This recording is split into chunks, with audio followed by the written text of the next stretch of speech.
But I'm going to talk a bit about the end of this video because it's changed your way of reasoning or thinking for your own and for others. End of this video, all of you might think I am still doing the same, even after knowing the Solomon paradox theory. Even in this video, I am reasoning wisely because I am advising you. Let's start with 2 to 3 quick, real-life scenes. Your friend asks you for relationship, posture, and career advice.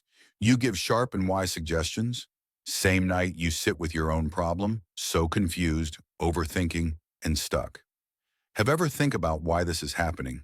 Do you really want to know what's behind this?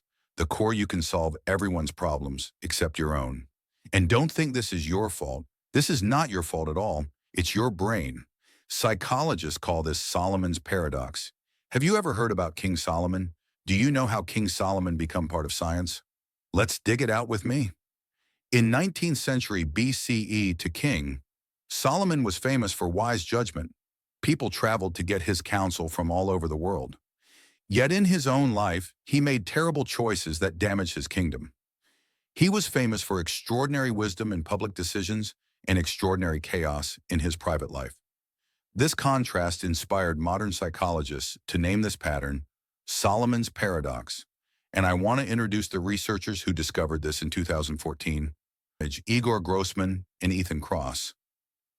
They found people think much more wisely about other people's problems than their own. To be more certain, we can go through.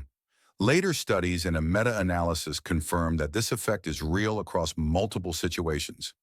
We reason more calmly, long-term, and less emotionally when the problem belongs to someone else. We have to find why this happens in the mind. We can break this section into 3 mini reasons. Reason A, emotional floods versus distance. When it is your own life, your brain is full of emotions: fear, shame, ego, hope. Strong emotions narrow attention, push you into short-term survival mode, and block wise reasoning like long-term thinking. Multiple perspectives and compromise. But when it's your friend's problem, you are emotionally cooler, so your brain can think more logically and creatively. For example, emotions overload your brain. Think about advising your IT job friend, "Should I quit this toxic job?" You instantly say, "Yes, find one with better hours and less drama." Clear logic. But when his sales drop and rent is due, fear hits. Your brain screams, "What if I fail? What will people think?" Emotions flood in, narrowing your focus to survive now, not plan wisely. Reason B, self. Immersion versus psychological distance. Researchers say the key is psychological distance, viewing a problem from outside yourself. In experiments, when people imagine the problem happening to a friend, or when they talk to themselves in the third person, "Why is Rahul doing this?" instead of "Why am I doing this?" they show more wise reasoning. For example, your cousin calls, "Should I break up with this guy?" You see red flags instantly. He's lazy, always late, takes her for granted. Easy advice: dump him. But when you're in that relationship, you can't see it. You're immersed, defending his good sides, ignoring patterns, stuck in daily drama. Science calls this psychological distance. Experiments prove when you pretend it's your best friends, suddenly you see clearly too. Wise thinking kicks in, like multiple angles. Maybe he's stressed from work. Long-term view: will this work in 2 years? Humility: I might be missing something. Compromise: set boundaries first. Reason 3, mood and self-transcendence. A 2022 study found that mood and self-transcendence, feeling connected to something bigger than just your ego, also influence Solomon's paradox. When people are locked in a negative mood and self-focused, they reason less wisely about their own conflicts. When they feel more positive and more connected beyond themselves, they can think more like an advisor from the outside. Let's try one instance. Your mood traps you. Real story. Remember when your cafe machine broke? Bad mood all day. Every decision felt impossible. Should I buy new? Repair? Sell everything? Total paralysis.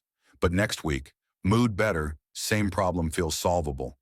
Why? Negative mood plus self-focus shrinks wisdom. Positive mood plus bigger perspective. This is just one bump in my business journey.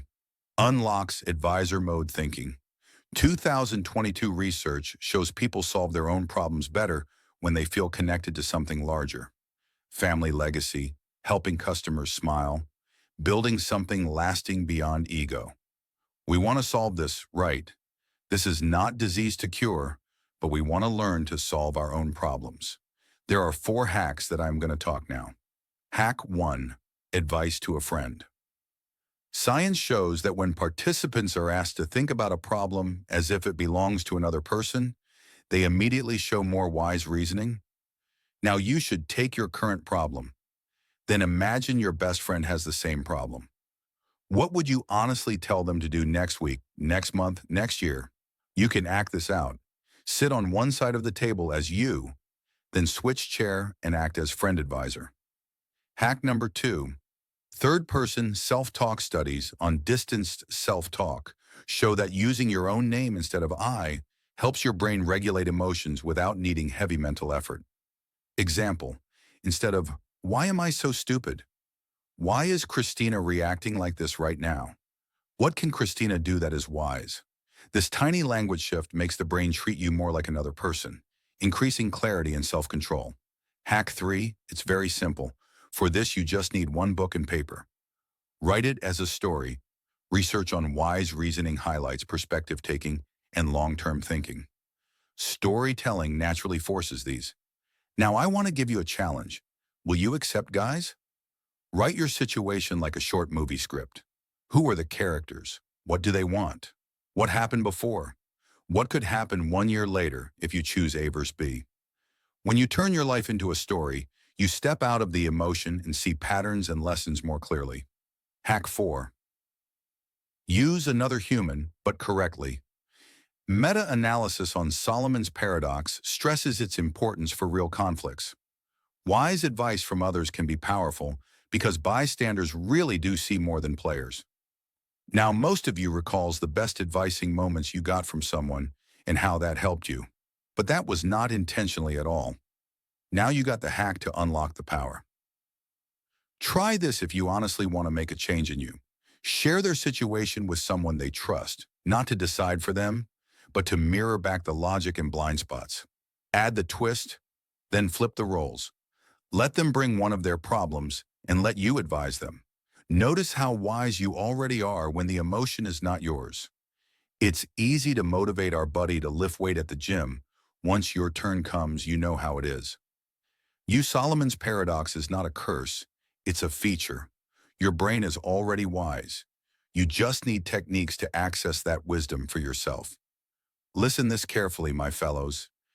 As I told you from the very beginning of this video, all of you might think I am still doing the same, even after knowing the Solomon paradox theory. Even in this video, I am reasoning wisely because I am advising you. Now you all got the power to use this hack in your own life.